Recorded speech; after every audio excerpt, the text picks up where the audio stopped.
Welcome to Jaya's homely kitchen. ഇന്ന് നമുക്ക് കോവയ്ക്ക കിച്ചടി തയ്യാറാക്കുന്നത് എങ്ങനെയാണെന്ന് നോക്കാം. 100 ഗ്രാം കോവയ്ക്ക എടുത്തിട്ടുണ്ട്. ഓരോന്നും രണ്ടായിട്ട് മുറിച്ചിട്ട് ഓരോ പീസും 3 ആയിട്ട് നീളത്തിൽ അരിഞ്ഞു വെച്ചിട്ടുണ്ട്.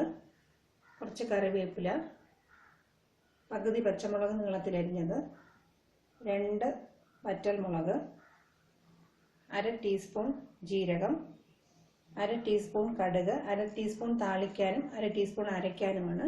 ആവശ്യത്തിന് ഉപ്പ്, 3 ടേബിൾ സ്പൂൺ തേങ്ങ,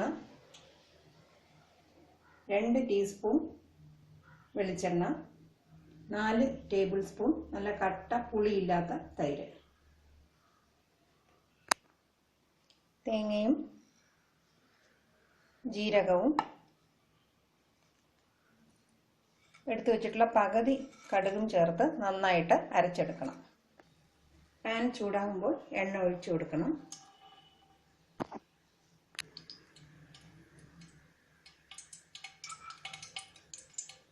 കടുക് പൊട്ടിക്കണം.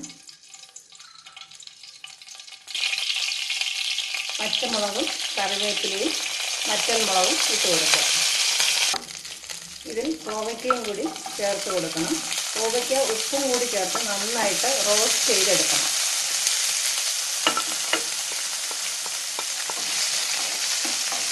കടുകും ജീരകവും നന്നായിട്ട് അരച്ചെടുത്തിട്ടുണ്ട്.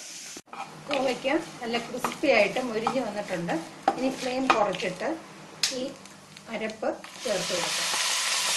ഈ അരപ്പും ചേർത്ത് 1 മിനിറ്റ് നന്നായിട്ട് ഇളക്കണം. ഇനി ഗ്യാസ് ഓഫ് ചെയ്യാം. ഇത് നല്ല തണുത്തിട്ട് വേണം തൈരിൻ്റെ കൂടെ ചേർക്കാൻ.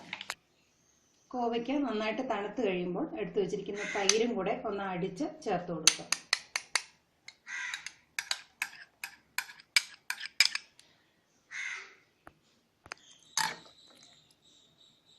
ഇനി നന്നായിട്ട് മിക്സ് ചെയ്ത് കൊടുക്കുക.